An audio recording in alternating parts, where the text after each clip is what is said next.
नमस्ते दोस्तों, आप सबका एक बार फिर से स्वागत है आपके अपने YouTube चैनल सत्य सनातन में। आज हम बात करने वाले थे केवल अनिल देशमुख के इस्तीफे के ऊपर के हाई कोर्ट ने सीबीआई की जांच दे दी है और अब वो सब कुछ उखड़ चुका है जो संजय राउत ने कहा था कि उखाड़ सको तो उखाड़ लो। जब कहते हैं ना कि किसी सच्चे व्यक्ति क्या श्राप लग जाए, उसकी बद्दुआ लग जाए तो क्या क्या नहीं हो सकता है। या फिर दूसरे स्तर पर भी देख सकते हैं कि यदि किसी नाली में थोड़ा सा भी जल भर जाता है तो वो उफन जाती है, जबकि समुद्र में इतनी सारी नदियां एक साथ गिरती हैं वो फिर भी अपना धैर्य, अपना स्थैर्य बनाए रखता है। महाराष्ट्र के अंदर तिकड़ी सरकार आई, बैसाखियों की सरकार आई और एकदम से ऐसी उफनी कि उसने जोड़ तोड़ करके सरकार तो बनाई ही, लेकिन जोड़ तोड़ करके लोगों के साथ में धोखा करके, डरा के, धमका के उनसे पैसे की वसूली करनी शुरू कर दी और ये महावसूली अघाड़ी सरकार बन के रह गई। लेकिन दो मामले और आए हैं। राकेश टिकैत गुजरात पहुंचे और उन्होंने कहा कि यहां पर डर का माहौल है और उस डर के माहौल की वजह से उनके पीछे जो भीड़ थी वो देखने लायक थी। हालांकि राकेश टिकैत के बड़े भाई नरेश टिकैत जिस समय पर गाजीपुर बॉर्डर पहुंचे वहां पर भी केवल 200 ही लोग खड़े हुए थे, लेकिन डींगे हाँकने में नंबर 1 दोनों भाई अभी भी झूठ के सहारे लगे हुए हैं। लेकिन मुख्य मुद्दा कहां पर है? राकेश टिकैत ने एक ट्वीट किया और उसने कहा कि नक्सलियों का जो हमला छत्तीसगढ़ में हुआ है उसमें जो हमारे सैनिकों का बलिदान हुआ है उनको हम भावभीनी श्रद्धांजलि अर्पित करते हैं। जहां तक मैंने देखा है, जहां तक आप लोगों ने देखा है, हमने एक ही चीज पाई है। इनके यही अर्बन नक्सली, चाहे उसमें योगेंद्र यादव हो, उसमें प्रशांत दूषण हो या फिर इस तरीके और भी बहुत सारे लोग, इनके आंदोलनों में मेन चीज हमें क्या दिखाई दी? वो दिखाई दिए लाल झंडे। और वो लाल झंडे किसके हैं? वो लाल झंडे हैं उन्हीं नक्सलवादियों को पोषित करने वाली पार्टियों के, सीपीएम, सीपीआईएम। आपको भी पता है कि जब पश्चिम बंगाल में राकेश टिकैत अपनी हेकड़ी झाड़ने हेतु वहां पर पहुंचे तो वहां पर एक बड़ा झगड़ा पैदा हो गया था और राकेश टिकैत को एक ही दिन में वापस आना पड़ गया था। और वो झगड़ा क्या था कि राकेश टिकैत जैसे ही वहां पर पहुंचे, वहां तृणमूल कांग्रेस की सांसद उनको लेने के लिए पहुंचती है। वहां पर वो पूरा का पूरा उनको ब्यौरा सौंपती है और वो ब्यौरा सौंप करके बताती है कि आपको पूरी बैक हम लोग देंगे। लेकिन पश्चिम बंगाल के अंदर नक्सलियों को सपोर्ट करने वाली अब वामपंथी पार्टियां भी खड़ी हुई हैं।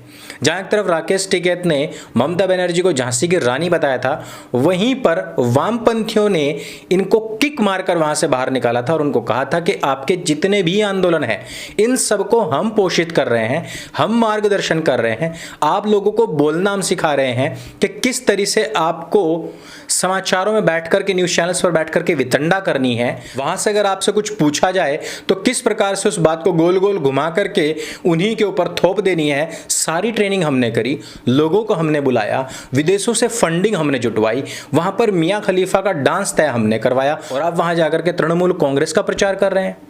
राकेश टिकैत की बैकिंग उसी समय पर पीछे से हटा ली गई थी। इस समय पर जितने भी इनके गिरोह थे जो संयुक्त किसान मोर्चा में आते थे, वो आज अपना अपना मुंह लेकर अलग अलग दिशाओं में मुंह करके व्हाट्सएप खेल रहे हैं।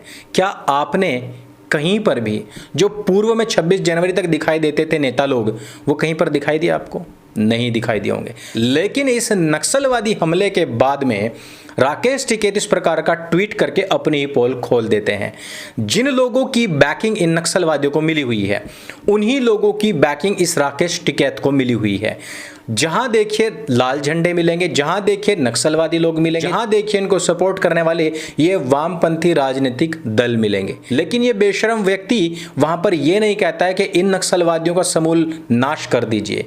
जहां एक तरफ किसान आंदोलन में ये पूछा गया कि कश्मीर के अंदर इतना ज्यादा विस्फोटक कैसे आया, जैसे ही कांग्रेसी राज्य आया वहां पर किसी ने नहीं पूछा कि नक्सलवादी किस प्रकार से उभरे। राजस्थान में एक ही दिन के अंदर इतने सारा उपद्रव हो जाता है लेकिन कोई नहीं पूछता है। पंजाब के अंदर आए दिन नेताओं की पिटाई होती है, आए दिन वहां पर आतंकवादी गतिविधियां बढ़ती जा रही हैं, लेकिन कोई नहीं पूछता है। छत्तीसगढ़ के अंदर इतना बड़ा आतंकवादी हमला हो जाता है, लेकिन वहां की सरकार को कोई नहीं पूछता है। महाराष्ट्र के अंदर 100 करोड़ की उगाही से लेकर के इतनी सारी आत्महत्याओं का केस हुआ, आज वहां पर गृह मंत्री को इस्तीफा देना पड़ गया, लेकिन कोई नहीं पूछता है। असल में गैर भाजपाई राज्यों के अंदर अगर कुछ भी घटित होता है तो वो तो बाई एक्सीडेंट होता है, लेकिन केंद्र सरकार के अंदर या भाजपा शासित राज्य में कुछ हो जाए तो उसकी पूरी जिम्मेदारी मोदी और शाह की होती है। और यही चीज गुजरात में जाकर के आज राकेश टिकैत ने दिखा भी दी है। लेकिन भला 4 किराए के लोगों को जुटा करके कोई क्या ही छाप छोड़ सकता है। तीसरी सबसे बड़ी चीज, योगी आदित्यनाथ जी ने वो शब्द बोल दिया है जिसको लेकर के आम आदमी पार्टी ने उस वीडियो को हर जगह वायरल करना शुरू कर दिया और बताया कि किस प्रकार से योगी जी कुसंस्कारी व्यक्ति हैं। इन संस्कारों और कुसंस्कार पर आज बात करनी अत्यंत आवश्यक है। दरअसल बताया यह जा रहा है कि योगी आदित्यनाथ जी ने वो शब्द बोला जो हम और आप अक्सर कर बीच में सामान्यतः बोलते रहते हैं। आपको ही पता है कि जब हम किसी से बोलते हैं ना, ओए चमन डैश डैश डैश, तो वो जो डैश डैश है, बताया जा रहा है कि योगी आदित्यनाथ जी ने वो कैमरे पर बोल दिया है। वास्तविकता ये है कि यहाँ पर एक जो वीडियो दिखाया गया है वो केवल 25 सेकंड का दिखाया गया है, जबकि पूरा का पूरा जो वीडियो है वो 40 सेकंड से ऊपर का है। और फिर इसके बाद में आता है मजा, जब शहजाद पूनावाला उस पूरी की पूरी वीडियो को पोस्ट कर देते हैं।